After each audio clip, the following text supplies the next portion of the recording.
Yeah, hi everyone, welcome to the podcast. I'm Dan Ashendorf, and today I'm going to share something with you that's possibly the most important thing I've ever told you. So if you don't do anything else but follow this bit of advice, you are going to succeed in ways that are going to be astounding you.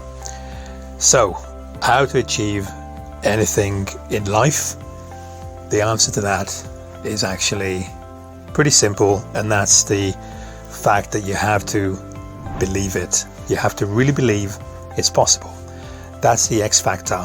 Unless you believe something is possible, you will very likely not achieve it. Accidents do happen. Sometimes people don't believe in something and it's hoisted upon them. That stuff happens, but if you want to consciously achieve pretty much anything in life, you have to believe it's possible. Now I'm going to give you a few examples and then we'll move from there. So first of all, before we do that, for me, in order to really believe something, I need to see facts. So we can talk about visualizing things. I think the problem with visualizing something is that deep under, it's fiction, it's imagination, it's in your head. I think visualizing is important. It's one tool in your arsenal, but ultimately, you know that it's fiction.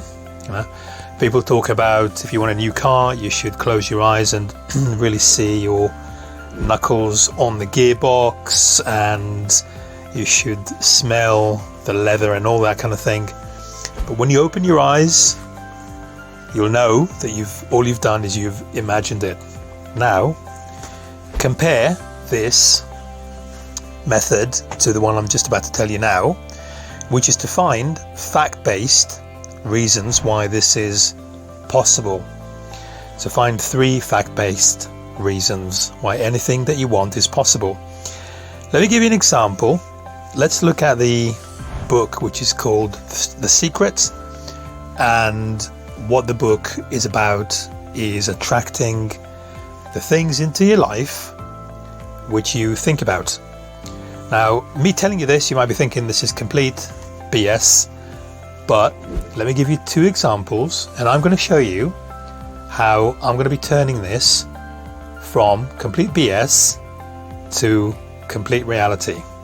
And by the time I'm finished, you are going to believe that what I'm telling you is possible.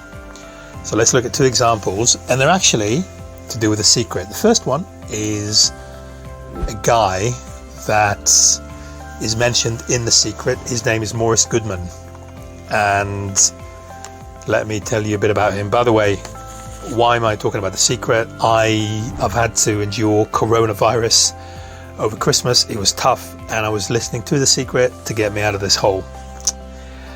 And so I got very familiar with this. I really do think it works. So let's talk about Goodman. I'm going to tell you his story.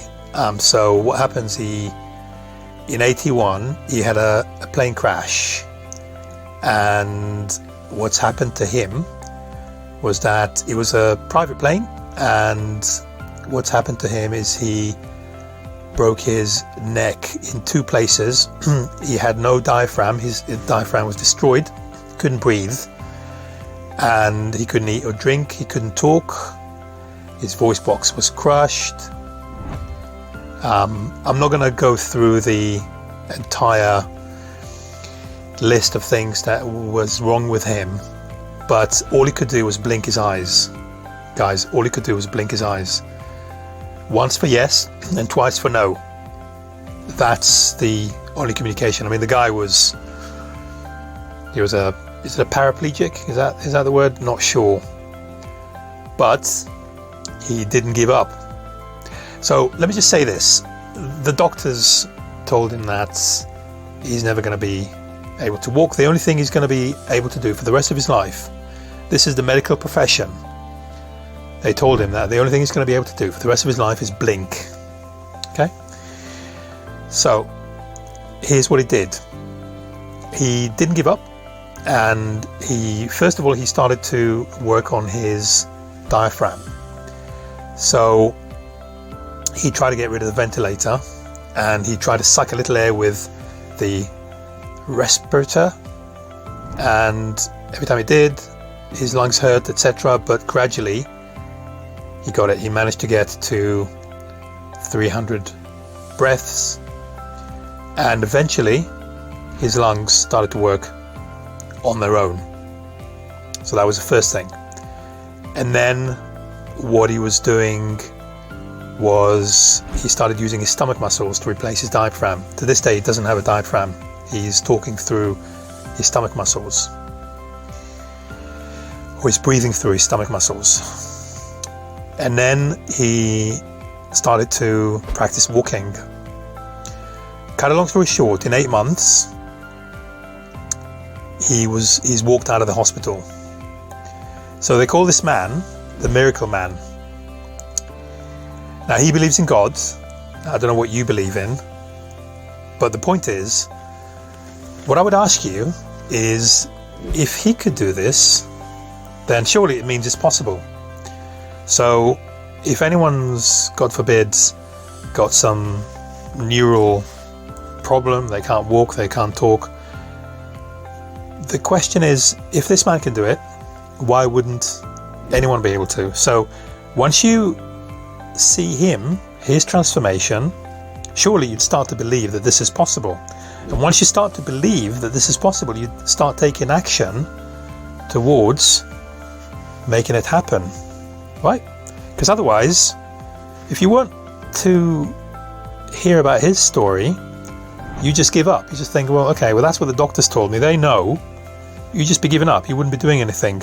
But now that you've seen his story, you start to believe it, and you would be very likely, again, if God forbid anything bad like this happened, you'd be very likely to take action, right? The other story I want to tell you is about the young Mr. Conor McGregor. Probably know the man. He is a UFC Phenomenon, and if you're not familiar with the concept of UFC, it stands for the Ultimate Fighting Championship, and it's a form of MMA, which is mixed martial arts, and he is one of the most prominent in that field. And I just want to tell you about his story.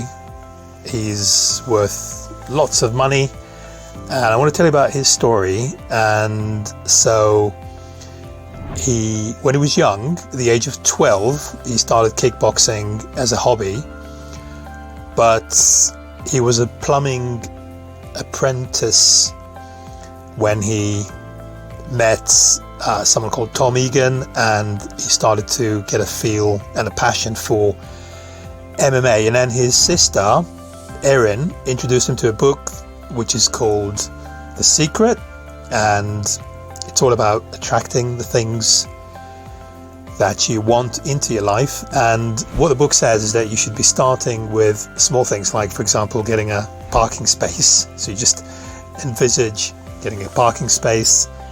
When that happens, you build on bigger things. And I'm just kind of reading from his autobiography here. So let me just read this out to you. The ideologies of the book spoke to the 28-year-old. The realization that putting your mind to things, concentrating and focusing on them would most likely lead to success resonated with Conor. He'd start small, putting his mind to things like getting the parking space closest to the shop door. When it continuously worked, this is when big things started to happen. He would be driving to the shop and visualizing the exact car park space, and then would be able to get it every time. So, how cool is this? So he was doing that, and then he was applying it to bigger things and bigger things. He's a multiple times champion, and he's worth a cool $120 million. So there you go, boys and girls. That's really the one thing you need to do. Get your facts together, get a plan of action, believe you can, and you will. This is 100% guaranteed. Thank you so much, and speak to you at the next one. Dan Ashendorf here. All the best. Bye-bye.